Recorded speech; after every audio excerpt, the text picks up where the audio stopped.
찬송가 369장 찬송하시겠습니다.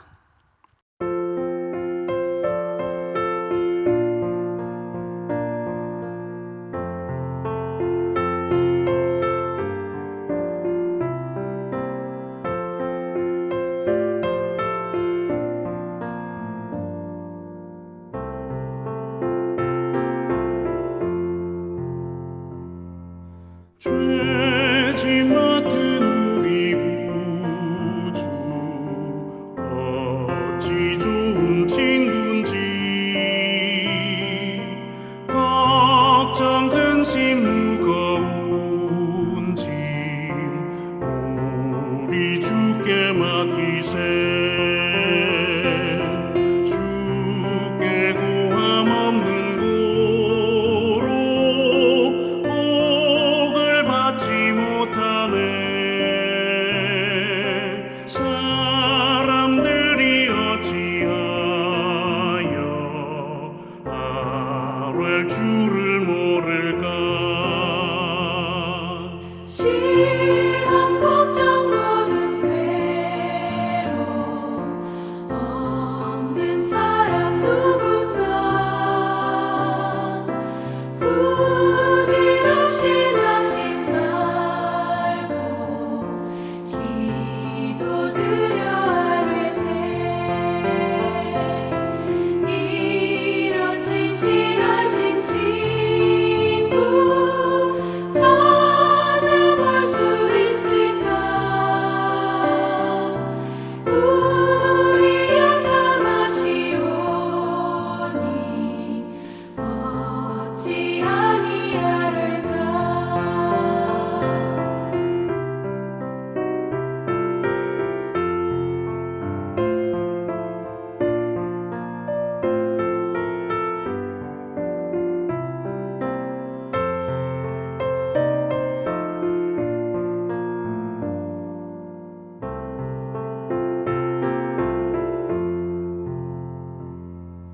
근심 걱정 무거운 짐 많이 진 자 누군가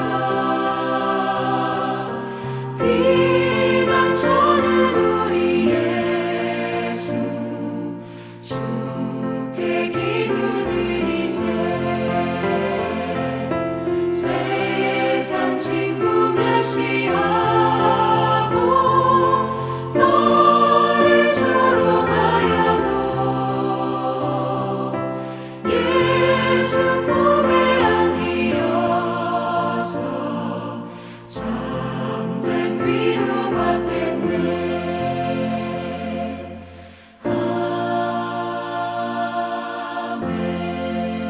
아멘. 오늘 우리에게 주신 하나님의 말씀은 마태복음 8장 1절에서 34절 말씀입니다.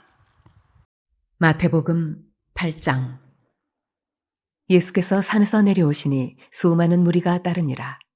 한 나병 환자가 나와 절하며 이르되 주여 원하시면 저를 깨끗하게 하실 수 있나이다 하거늘 예수께서 손을 내밀어 그에게 대시며 이르시되 내가 원하노니 깨끗함을 받으라 하시니 즉시 그의 나병이 깨끗하여진지라. 예수께서 이르시되 삼가 아무에게도 이르지 말고 다만 가서 제사장에게 내 몸을 보이고 모세가 명한 예물을 드려 그들에게 입증하라 하시니라. 예수께서 가버나움에 들어가시니 한 백부장이 나와 간구하여 이르되 주여 내 하인이 중풍병으로 집에 누워 몹시 괴로워하나이다. 이르시되 내가 가서 고쳐주리라. 백부장이 대답하여 이르되 주여 내 집에 들어오심을 나는 감당하지 못하겠사오니 다만 말씀으로만 하옵소서. 그러면 내 하인이 낫게 싸움나이다. 나도 남의 수하에 있는 사람이요 내 아래에도 군사가 있으니 이더러 가라 하면 가고 저더러 오라 하면 오고 내 종더러 이것을 하라 하면 하나이다. 예수께서 들으시고 놀랍게 여겨 따르는 자들에게 이르시되 내가 진실로 너희에게 이르노니 이스라엘 중 아무에게서도 이만한 믿음을 보지 못하였노라.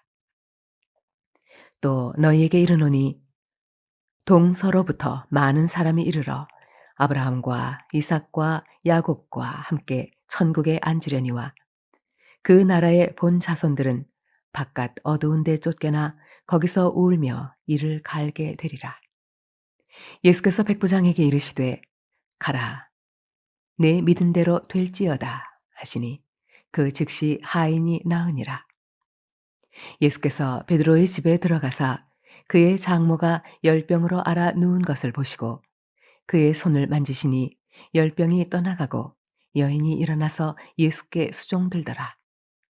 저물매 사람들이 귀신 들린 자를 많이 데리고 예수께 오거늘 예수께서 말씀으로 귀신들을 쫓아내시고 병든 자들을 다 고치시니 이는 선지자 이사야를 통하여 하신 말씀에 우리의 연약한 것을 친히 담당하시고 병을 짊어지셨도다 함을 이루려 하심이더라. 예수께서 무리가 자기를 애워싸는 것을 보시고 건너편으로 가기를 명하시니라. 한 서기관이 나와 예수께 아뢰되 선생님이여 어디로 가시든지 저는 따르리이다. 예수께서 이르시되 여우도 굴이 있고 공중의 새도 거처가 있으되 인자는 머리 둘 곳이 없다 하시더라. 제자 중에 또 한 사람이 이르되 주여 내가 먼저 가서 내 아버지를 장사하게 허락하옵소서. 예수께서 이르시되 죽은 자들이 그들의 죽은 자들을 장사하게 하고 너는 나를 따르라 하시니라. 배에 오르심에 제자들이 따랐더니 바다에 큰 노을이 일어나 배가 물결에 덮이게 되었으되 예수께서는 주무시는지라. 그 제자들이 나와 깨우며 이르되 주여 구원하소서 우리가 죽겠나이다. 예수께서 이르시되 어찌하여 무서워하느냐 믿음이 작은 자들아 하시고 곧 일어나사 바람과 바다를 꾸짖으시니 아주 잔잔하게 되거늘 그 사람들이 놀랍게 여겨 이르되 이가 어떠한 사람이기에 바람과 바다도 순종하는가 하더라. 또 예수께서 건너편 가다라 지방에 가심에 귀신 들린 자 둘이 무덤 사이에서 나와 예수를 만나니 그들은 몹시 사나워 아무도 그 길로 지나갈 수 없을 지경이더라. 이에 그들이 소리질러 이르되 하나님의 아들이여 우리가 당신과 무슨 상관이 있나이까?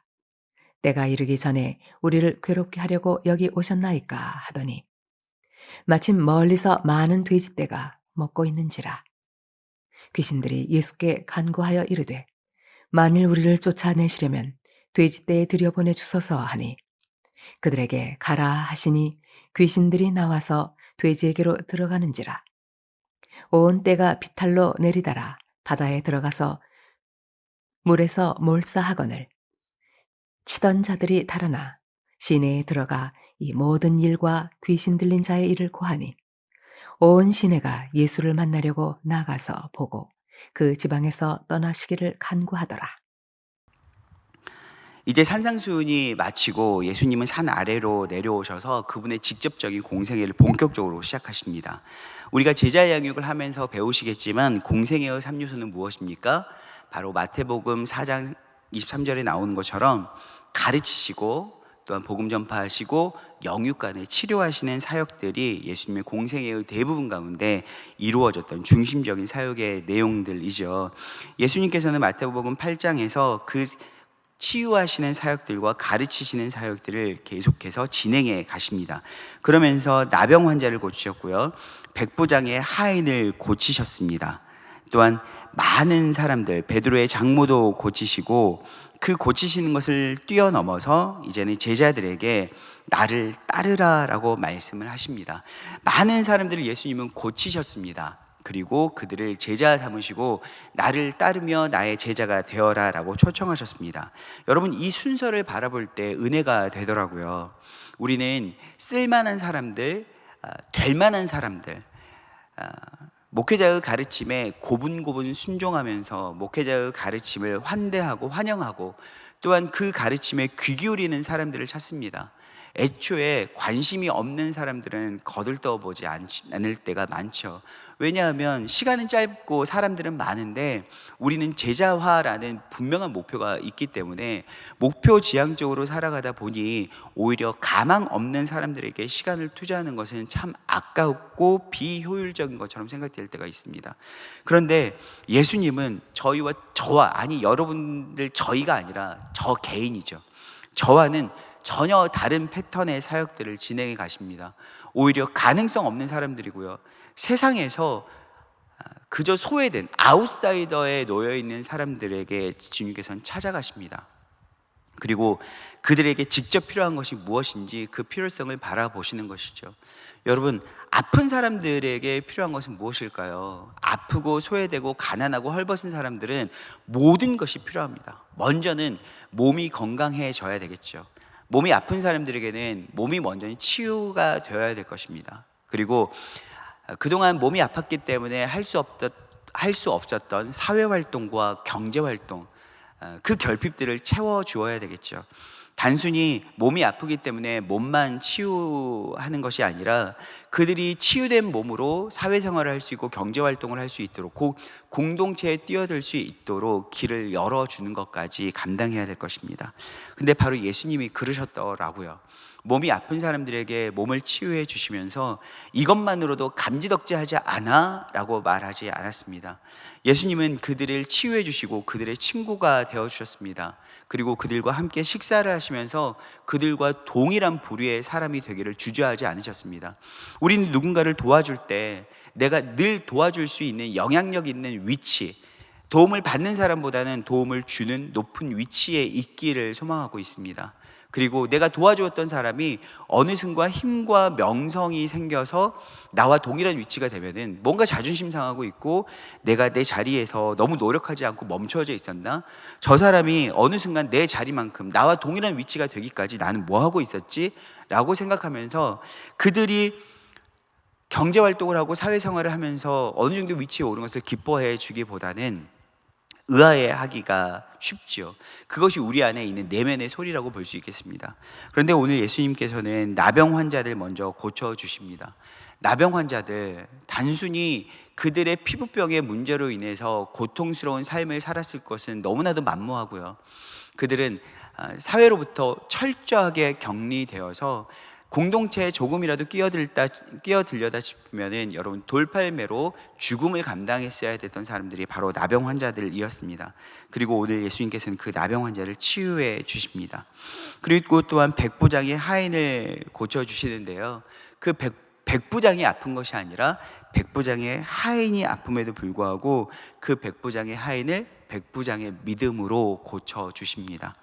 주님께서는 그 백부장의 하인의 믿음이 아니라 오히려 그를 중보해주는 백부장의 믿음으로 그 하인을 고쳐주셨다는 것, 곧 나의 믿음이 어느 정도 도달해야지 고쳐주시는 것이 아니라 누군가가 나를 위해서 애틋한 마음으로 중보해 줄지라도, 곧 나는 믿음 없을지라도 주님께서는 나를 집중하시면서 나의 아픔을 이해하시고 아시고 치유해 주신다는 놀라운 주님의 사랑을 또한 우리는 목도할 수 있다라는 것이죠.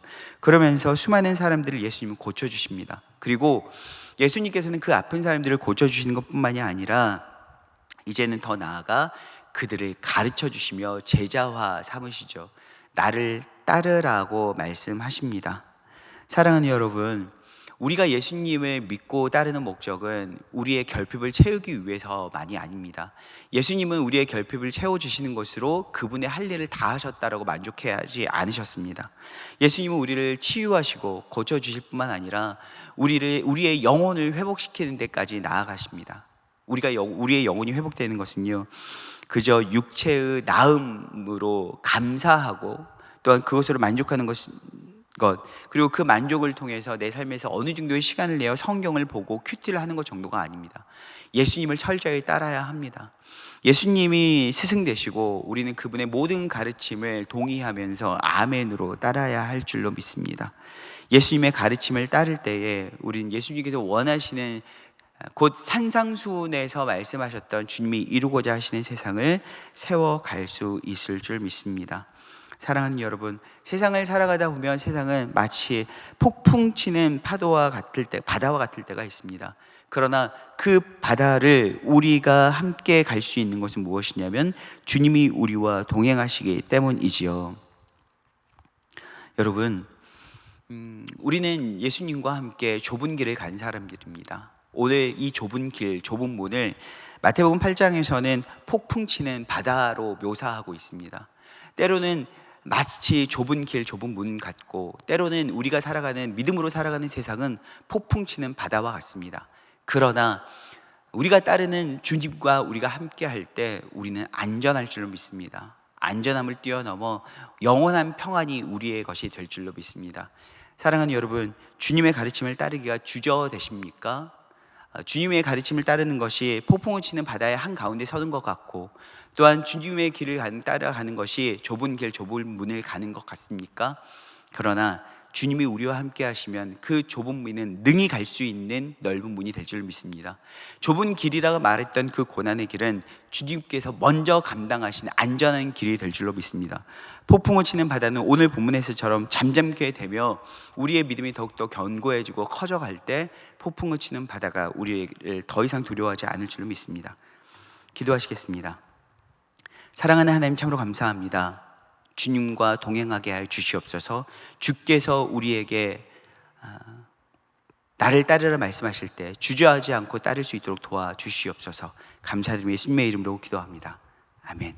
오늘 이 시간 함께 기도하실 때 받은 말씀을 가지고 기도해 주시고요, 또한 임동 예배당의 조속한 회복을 위해서 기도해 주시고, 서림교회 2030 비전의 성취를 위해서 기도해 주시고, 사랑하는 위임 목사님의 또한 영광 강건함을 위해서 함께 기도해 주시기 바랍니다. 기도하시겠습니다.